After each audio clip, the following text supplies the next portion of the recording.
O que o presidente dos Estados Unidos, o líder da Igreja Ortodoxa, as Nações Unidas, o Congresso americano e presidentes de Israel e Palestina têm em comum?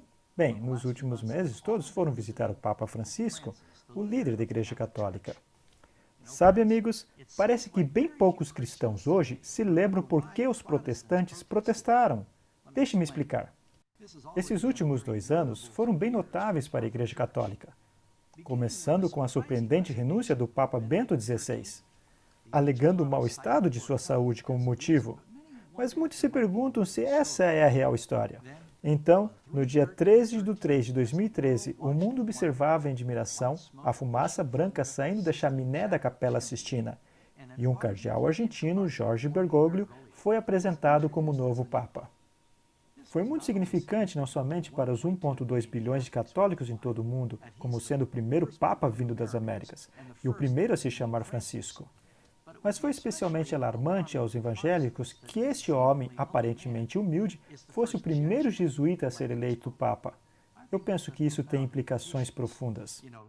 Lutero, Calvino, Zwinglio, Knox, Jonathan Edwards, Matthew Henry, Adam Clarke, para mencionar uns poucos, todos identificaram a Igreja Católica como uma besta do Apocalipse 13 e o papado como anticristo.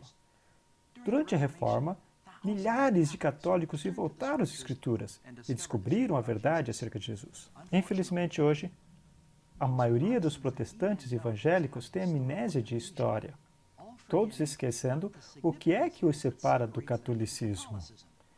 E não me entenda mal, o Papa Francisco pode ser uma pessoa absolutamente maravilhosa. Eu gostaria de encontrar com ele. Eu apoio sua posição modesta e conservadora em vários assuntos. Ademais, eu espero encontrar milhões de católicos e ex-católicos no céu. Não estamos aqui falando sobre o temperamento das pessoas, mas sim a posição oficial da Igreja Católica sobre as Escrituras. Por exemplo, será que nos esquecemos da pretensão do Papa de ser Deus na Terra? O Papa Leão XIII disse: "Nós ocupamos sobre esta terra o lugar do Deus Todo-Poderoso." Isso é muito perturbador. Então deixe-me dar alguns exemplos dessas manchetes interessantes. Penso que muitos sabem que há pouco tempo atrás, o Papa Francisco oficialmente canonizou 2 papas do passado. Ou seja, agora se pode orar a eles e venerá-los. O que isso significa quando um homem diz que tem o poder de oficialmente endeusar outro homem, onde você pode orar para ele, e eles então podem levar a tua oração a Deus e insistir com o Senhor ou Jesus, que deve então responder essa oração. O que dizer sobre um homem que tem autoridade de tornar as pessoas santas, as quais se pode orar, sem falar o que a Bíblia diz sobre o estado dos mortos? No artigo da New York Times sobre isso, escrito por Jim Yardley, ele diz: notadamente, entre os cardeais e líderes políticos, assentados perto do altar externo estava Bento XVI, o ex-papa que em grande medida permaneceu afastado da mídia desde sua resignação histórica ano passado. Sua decisão de renúncia levou à eleição do Papa Francisco. Francisco gentilmente abraçou Bento por ocasião da canonização dos outros 2 papas, que hoje é conhecido simplesmente como Papa Emérito. O autor do artigo continua: para Francisco, que emerge como grande líder global depois de somente 1 ano como Papa, a cerimônia de canonização ofereceu um púlpito para sublinhar sua ocupada agenda, de tentar unificar as diferentes facções católicas.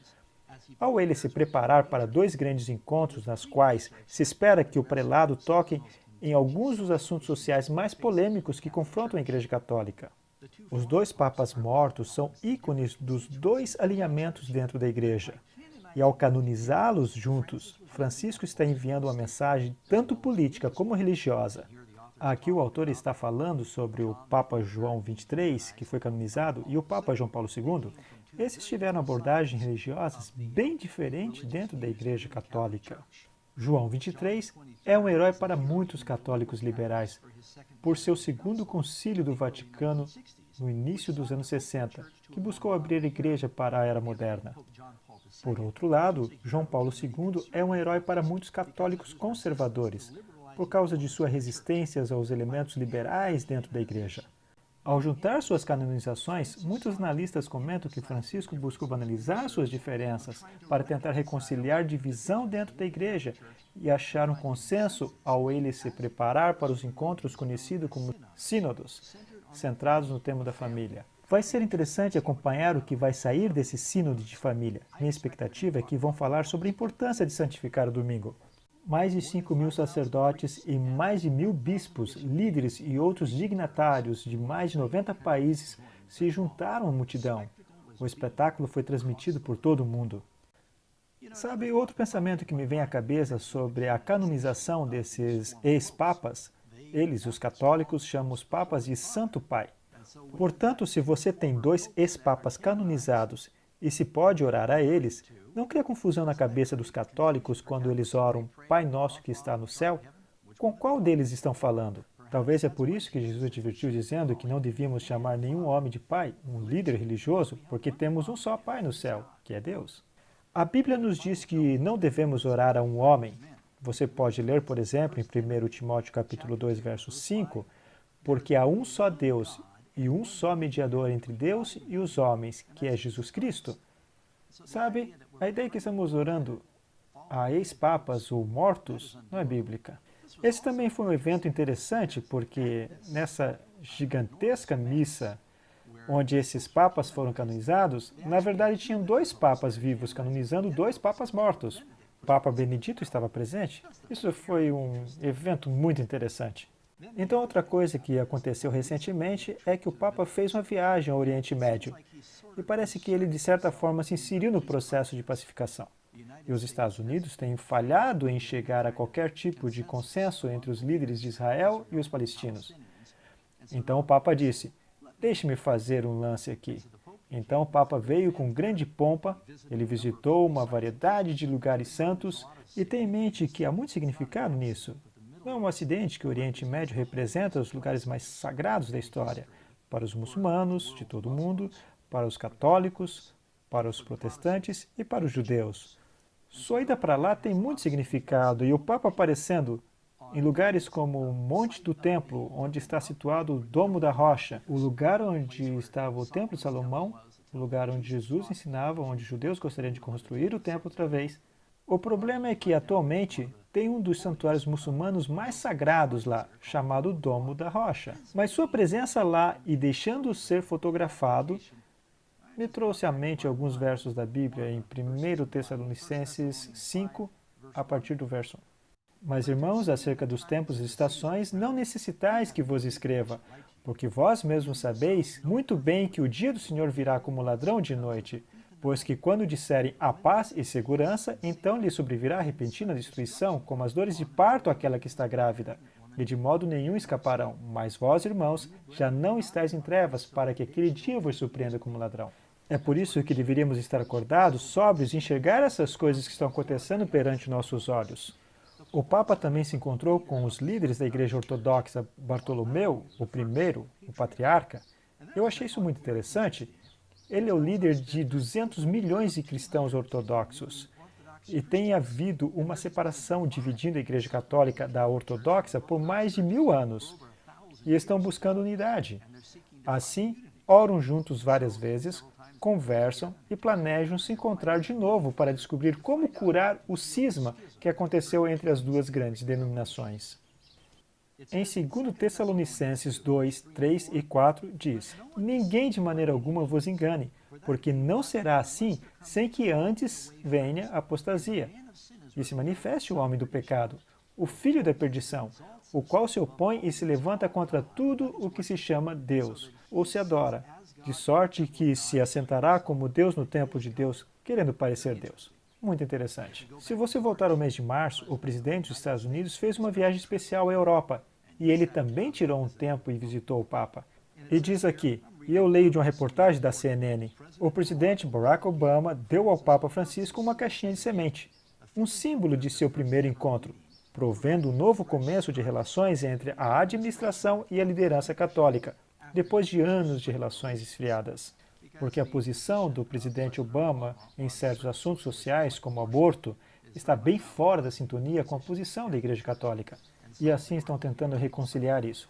E nessa imagem particular apresenta o presidente Obama sentado à mesa com o Papa, e o Papa até parece, pelo menos eu me lembro, quando eu estava no ensino fundamental, entrava em uma encrenca e tinha que ir à diretoria, essa é a primeira coisa que me veio à mente. E até parece que o presidente está reconhecendo a superioridade do Papa nessa imagem. Também achei interessante a caixa. Obama deu de presente uma caixa com sementes. A caixa foi feita de madeira da primeira catedral construída na América do Norte, a primeira catedral católica construída na América do Norte. E também o Papa deu ao presidente alguns livros.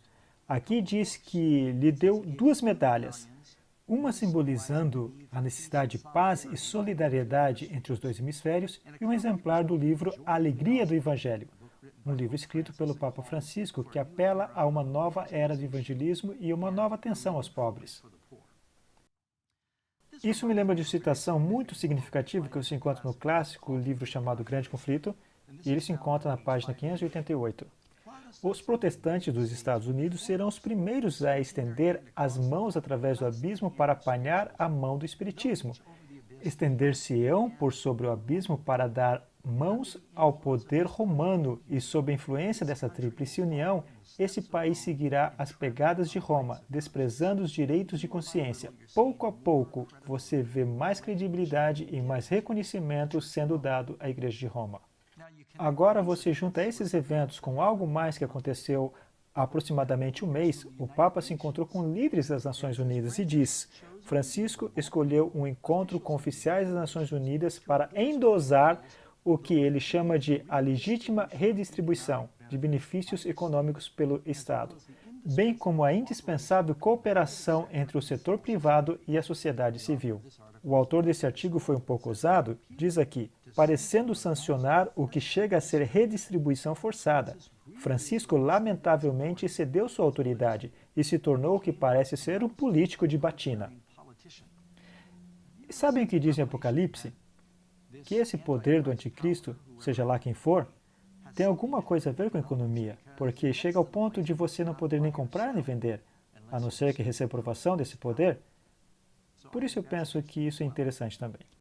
Então você junta isso com outra coisa que aconteceu há aproximadamente um mês, quando o presidente do Senado, John Boehner, fez um convite formal ao Papa Francisco para aparecer perante o Congresso americano, deputados e senadores. Não somente estendeu o convite oficial, mas será a primeira vez na história que isso foi feito. E foi apoiado não somente pelos republicanos, mas igualmente pelos demócratas. Nancy Pelosi, a líder democrata da Califórnia, ela diz ter sido um prazer se unir a Boehner neste convite, acrescentando que ela tem sido inspirada pelas mensagens de paz, compaixão e irmandade que vieram do Papa Francisco. Sabe, é interessante notar a esse ponto que o presidente do Senado, John Boehner, é católico, bem como Nancy Pelosi, assim como a maioria dos juízes da Suprema Corte americana hoje. E olha que até certo ponto da história americana não havia nenhum católico na Suprema Corte. Bem, amigos, parece que está acontecendo mais e mais. E vemos que esse Papa é muito culpado, que está fazendo tudo o que pode para se projetar sobre o palco global, como um líder tanto financeiro, como em economia, em política, um líder em assuntos religiosos. E certamente a profecia está se cumprindo. Todo mundo está se maravilhando seguindo a besta. É por isso que Ellen White escreveu no livro Grande Conflito, na página 563, as igrejas protestantes estão em grandes trevas, pois do contrário discerniriam os sinais dos tempos.